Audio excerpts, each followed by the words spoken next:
Hey everybody, welcome to another video. I just did a video of the reveal of the full contents of my chest rig and my bushcraft backpack. And then as I was putting everything back in its place and everything, I had like a eureka moment. I had a dangle nerd moment. And then if you don't know who dang old nerd is, okay, go look him up. Dang, D-A-N-G, old, O-L-D, nerd, N-E-R-D.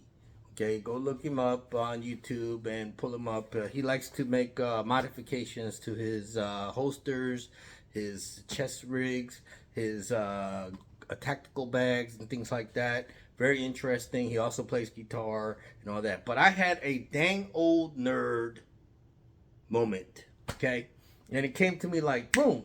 So as everybody know, I had a dilemma, which was how am I going to secure my firearms inside this chest rig? And I was thinking of using this homemade pouch that I belt clipped into one of the mollies inside and kept the gun. And that was okay if you wanted to access your gun slowly and you didn't have to fast draw or anything like that. And I wouldn't try to fast draw from a chest rig because all you can do is wind up hurting yourself, really. Seriously. Unless you're like here, you really shouldn't be doing fast draws. I wouldn't do fast draws even from here. Okay, it's just too dangerous. Okay, here, if you shoot yourself, you're gonna shoot yourself in the foot or in the side of your leg. Your femoral arteries are inside your leg, I believe. So if you shoot yourself, you're gonna shoot yourself in the hip or down your leg.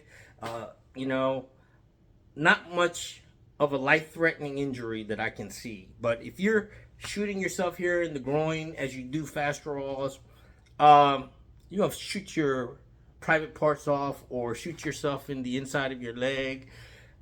Here, if you're trying to do fast draws from your chest area and you shoot, you're going to shoot yourself in the belly, leg, whatever. It's just not a smart thing to do, in my opinion, even with a lot of practice and effort. Okay, so my whole objective is if I'm in a confrontation in a dangerous situation, first of all, my instincts is to run, take cover, do whatever I gotta do to remove myself from danger, and then access my firearms. Okay. Boom. All right. Now, you say, okay, this was in there securing the gun. What's securing the gun in there now? You may ask. Well, I tell you what's in there. I'm gonna go ahead and open this whole thing up.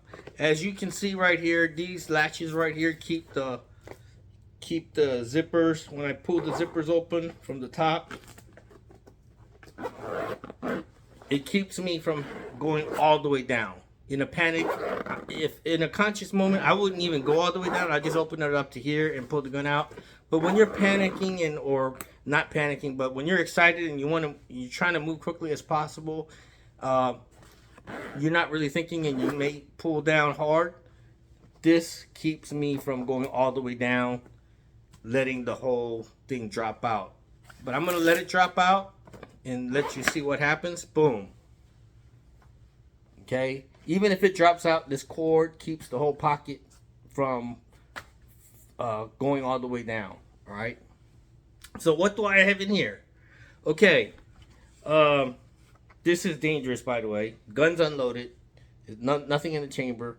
It's pointing at me, but like I said, I'm not going to let this drop down all the way. It's never going to drop down all the way unless, of course, for some reason, I need to take empty stuff out or whatever. But even when I'm taking this entire thing off, I don't have to take it out.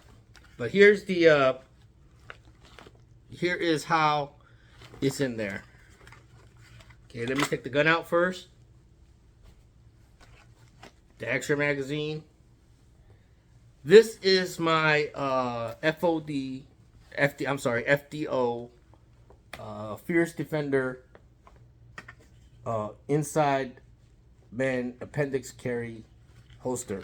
that I have actually belt clipped it inside to this molly on this lid, and boom. And the beauty part is, if I'm not wearing this harness or this chest rig, I could take. Dang, it's in there, so I don't have to worry about it coming out when I fast draw, or I'm not fast draw, but draw with my gun out. Yep, it's in there pretty good. I tell you what, this is what I'm gonna do. I'm gonna show you, since I never demonstrated and how I take this chest rig off and how I put it on.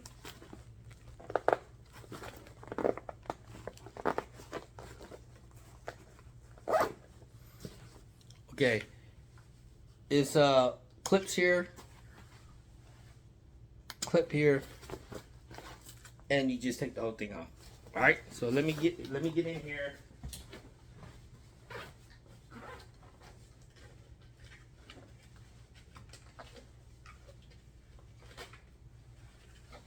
Boom. That's the holster that was in the chest rig. I didn't have to do any Velcroing. I didn't have to do any gluing. I didn't have to do any sort of modification. Sorry. That part, I'm not being a dangle nerd. I didn't do any modifications. All I simply did was belt clip this into a molly inside the chest rig. And it sits in the chest rig just like this. And when I open the zipper up to about here, this level, I could reach my hand in and draw. Okay, basically just like that. Okay, like that. Okay, chamber's empty, gun is on safety. Okay, and I like the fact that this P365X came with the option of having a manual safety. I know I'm used to carrying a Glock. I've been used to carrying a Glock over 30 years, and I've never needed a safety. I love the fact that it was always, double action.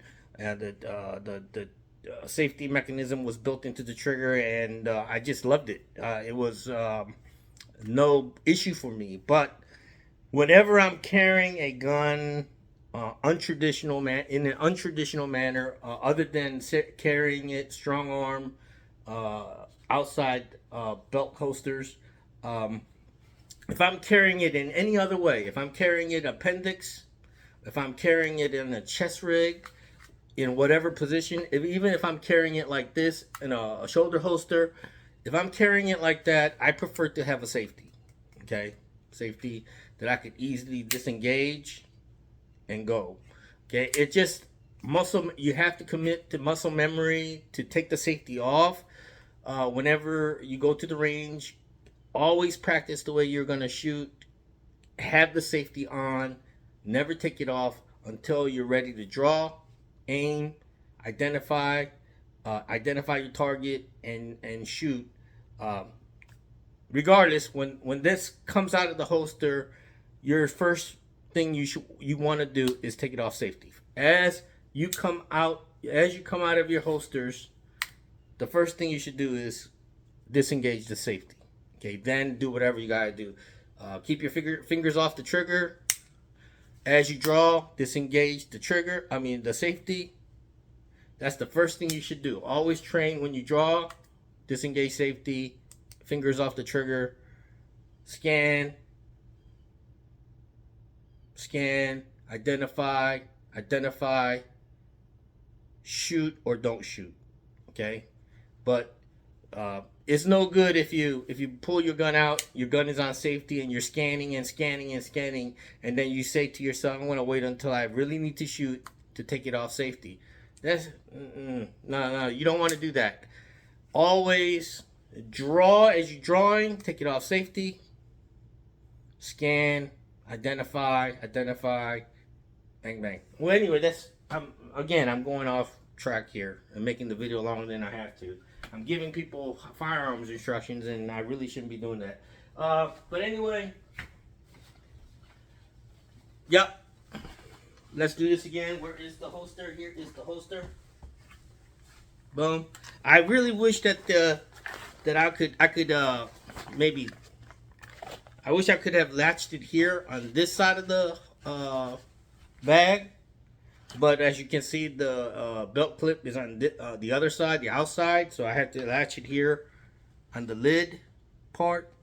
But I think it's great because regardless where it's latched, this zipper is not going to come all the way down for me to access the gun, so it's never going to have the chance of falling out.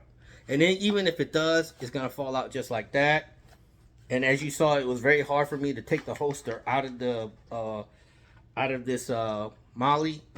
It was kind of latched in there. So even if this lid was to fall out, and even if it was to fall out all the way, where if these cords break and if it fell out all the way, the gun's not going to fall out. The holster's not going to fall out. It's just going to look weird upside down, but that's it. But yeah, let me put this back in.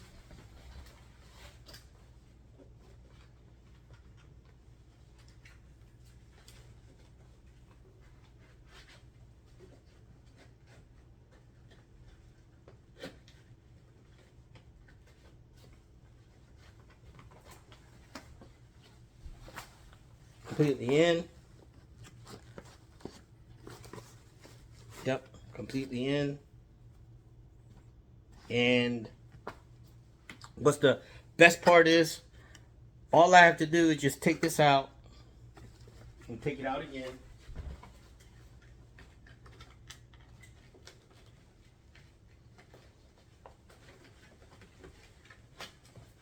Take it out. If I'm not using the chest rig, take the whole holster and the gun out, and I'm ready to rock and roll. Concealed carry and go about my business. Leave my chest rig and my bug out kit at home or in my truck, and I'm ready to rock and roll. Okay, so love it. Everything worked out great. Awesome. All right, thanks for watching, guys.